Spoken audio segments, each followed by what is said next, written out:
Is that the motion be agreed to? I've been flushed out.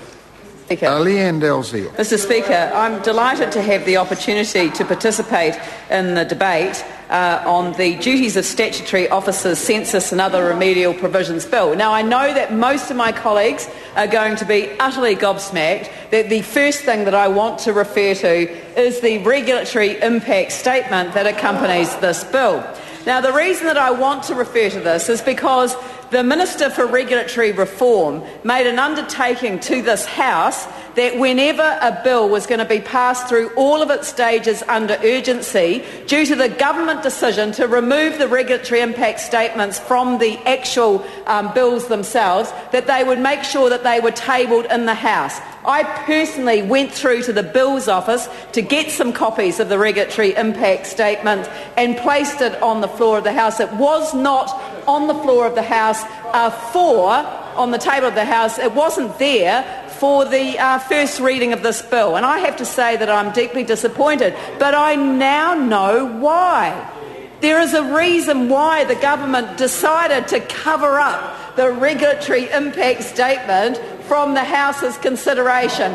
Well, it's because of the date it was signed. Perhaps members would like to know the date that Vince Galvin, the Deputy Government Statistician, signed the agency disclosure statement for the regulatory impact statement, which it, of course, would have gone to the Minister for Statistics. Would anyone like to know the date?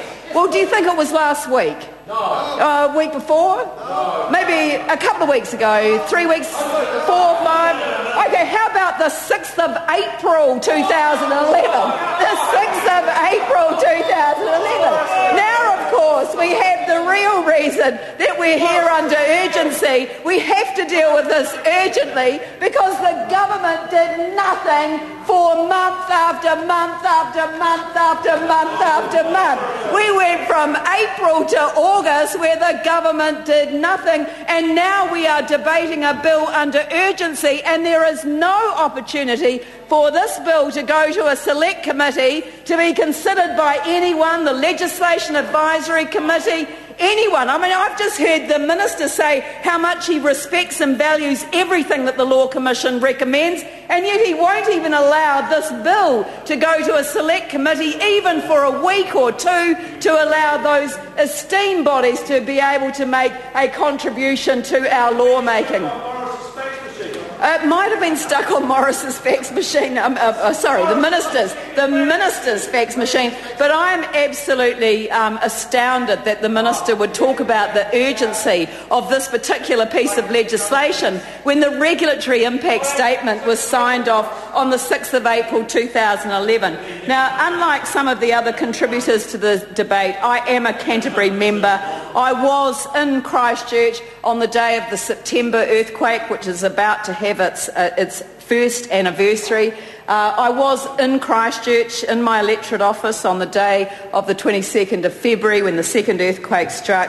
I have been in Christchurch for most of the very large aftershocks, the Boxing Day aftershock, and of course the one on the 13th of June. So I certainly have experienced, along with my constituents, the devastation that has caused. And I know that the Statistics Office has suffered as well, and I know that it is the centre of New Zealand statistics, and therefore, obviously, the census had to be deferred. But the point that I'm making is that I'm actually quite tired of Canterbury, Christchurch, being used as an excuse, the earthquakes being used as an excuse for the government to walk away from its obligation to meet process. And this is a process issue.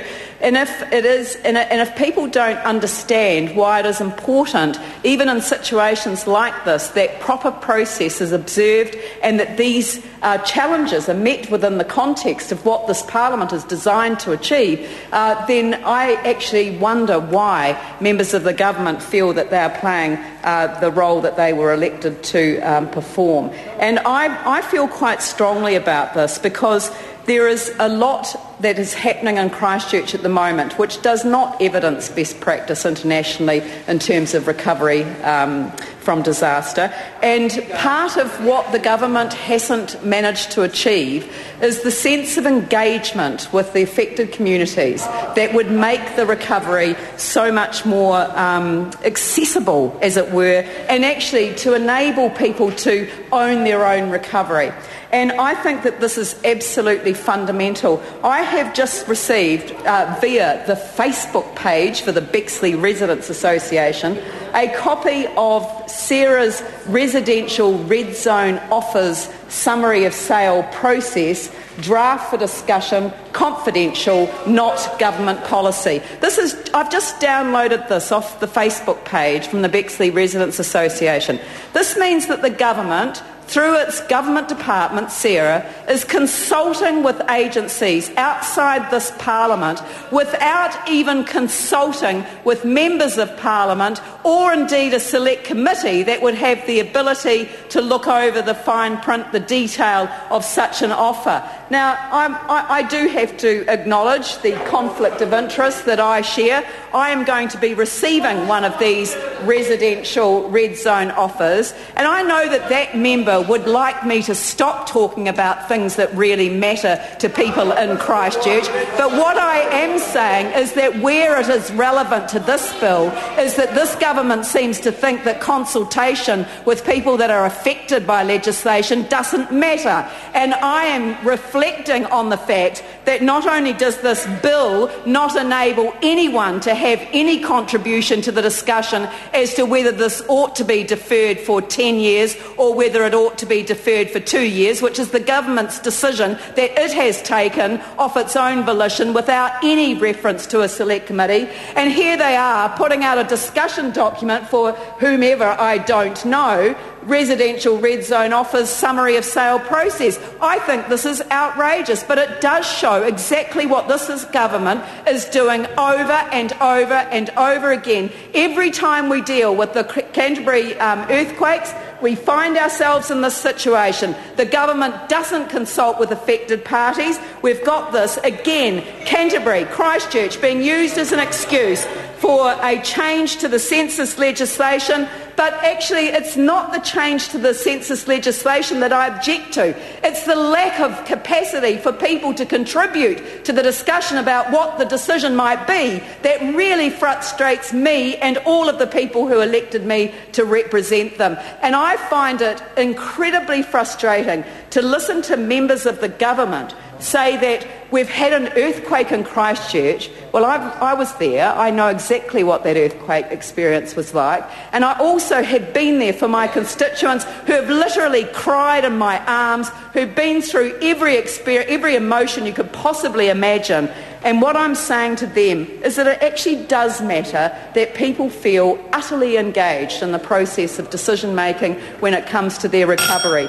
Mr. Speaker, I find it extraordinary that the government don't think that this is important. And I might have agreed with the government about the need for more urgency and maybe to have remaining stages go through under urgency. But when I read that the regulatory impact statement for this was written on the 6th of April this year, I know that they've had time to do this properly. I know that they've had time to put this through the process. And I know that the minister sort of put to one side the idea that we put off the legislation or the census until 2016. And I don't necessarily know whether I agree with that or not. But when I hear that it was just at the pleading of Aaron Gilmore that it be brought into effect in 2013 so that he could have a chance of having the Christchurch East constituency sort of disappear, then it sort of doesn't really bode much wondering why they chose that particular option. But I really just make that comment flippantly. The serious comment that I make is this.